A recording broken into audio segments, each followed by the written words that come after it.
Today I am speaking with Francesco Sorbara. He is actually the MP for Vaughan-Woodbridge. And the last time we spoke, Francesco, everything was so different, so dark, so scary. And I think now a lot of us are starting to see a little glimmer of hope. So first off, how are you? How have you been these past few months? I'm very well, thank you. And it's so nice to chat again. Thank you for having me on. Hello, a big hello to all the listeners of TLN. And things are hopeful. Here in the city of Vaughan, we are opening up. The restaurants are opening up. I know the nail salon next door is very, very busy. And it's great to see people getting that confidence to get back out and back into the community. And we, we haven't, I can't say we've won the battle, but we've definitely, everyone's participated in flattening the curve and getting our numbers down. And for a lot of people that are excited about everything opening up, but a little concerned as well that maybe we're moving too fast, is there a reason to be concerned about going into phase 2 right now? Well, the best way I can think of that in my family and our friends is, to continue to heed public health advice. Stay within your social circles. When you're in an area where you can't socially distance, wear a mask. I know it's a little bit of a pain to wear that mask, but just wear it. Continue to wash your hands. That is probably the biggest thing we can do, is continue to wash your hands and don't touch your face. It's the smallest of things, but that's the best way we can continue to move on the phases, continue to open up and get people back working and earning a living and get that confidence back up. Our medical health authorities are doing their best job that we can ask them to do. They've given us the advice. Now we need to continue to heed that advice, and we can continue to normalize, celebrate birthdays, have smaller weddings, of course, and enjoy this wonderful weather we're having.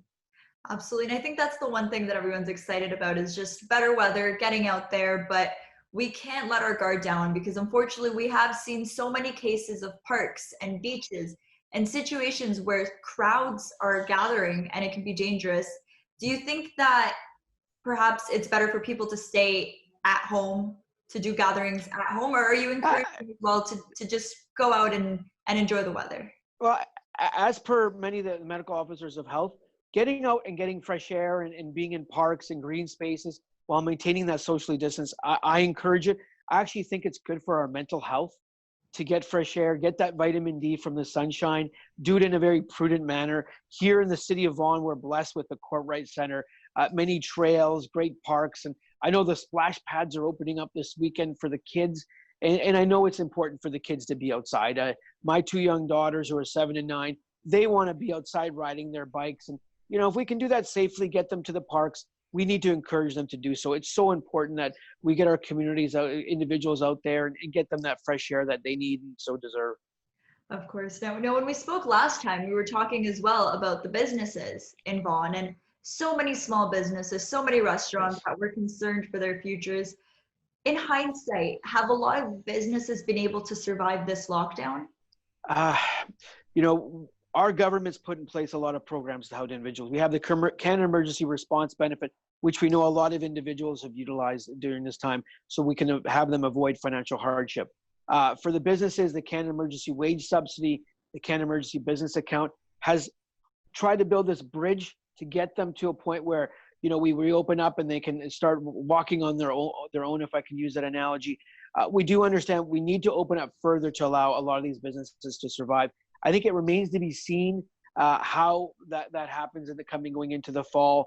I think there's some really positive signals in getting the hair salons back up and running, getting those people so they can pay their rent, they can pay their utilities, and that's really important. We're assisting, but we know at the end of the day, for these businesses to survive, that we need to allow them to open up with a sufficient amount of capacity that they can earn a living and pay themselves and pay those bills. Absolutely. And I think that, of course, health is a big concern, but the financial concerns are huge for the businesses. And I can imagine for your constituents as well. Have you been able to speak to people and find out what their primary concern is as of today? Yeah, absolutely. Well, the primary concern is making sure we maintain their health and safety. Unfortunately, here in the city of Vaughan, some of our long-term care facilities have been hit very, very hard. We have the Canadian Armed Forces assisting in one facility.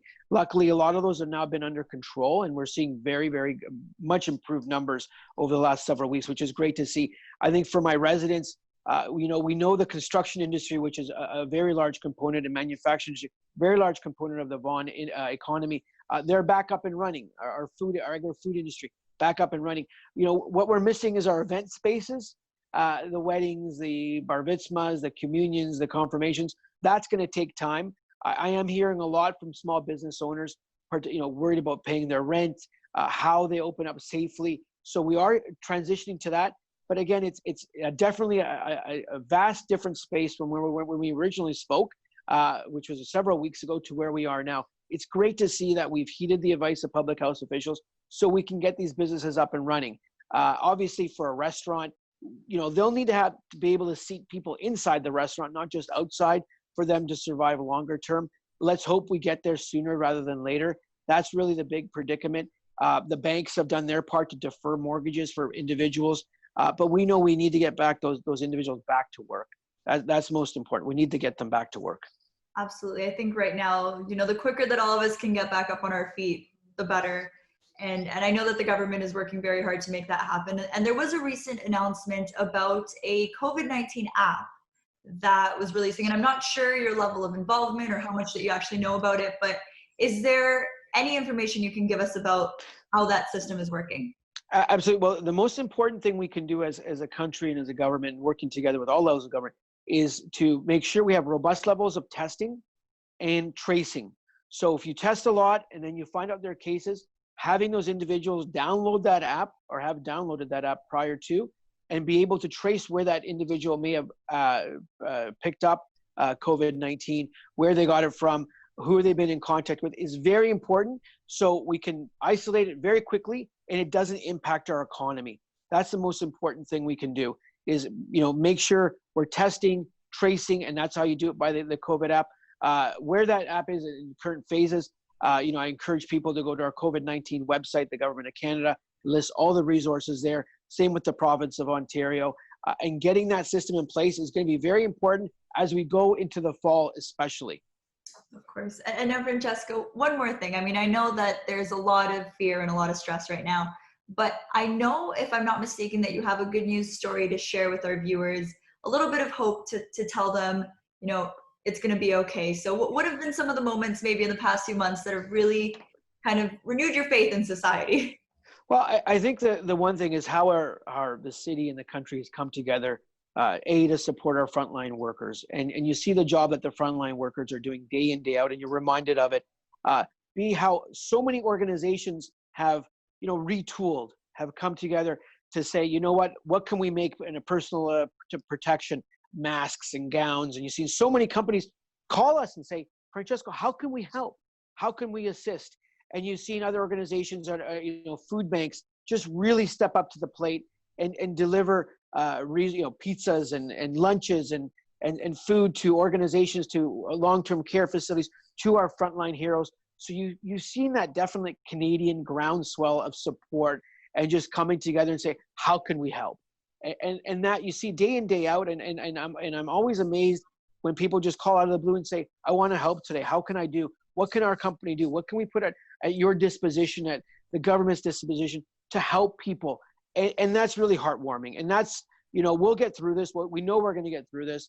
And we're everyone's doing their lot to do it. But seeing and hearing from those organizations day in, day out, whether they're small or big, individuals, is just truly heartwarming. And that's a value. It's a global value. It's a human value. But it's so great to see it here in our local community, in the city of Vaughan, in my riding, and really across the country. No, I think it really has put into perspective a lot of things. It's brought us all together, and it's made everyone really show that sense of community. So we really appreciate that. We appreciate everything that everyone back home is doing and what the government is doing, because right now I know that it's definitely not easy to deal with a pandemic. So Francesco, before we let you go, is there something that you'd want to say to our viewers back home that are watching you on TLN?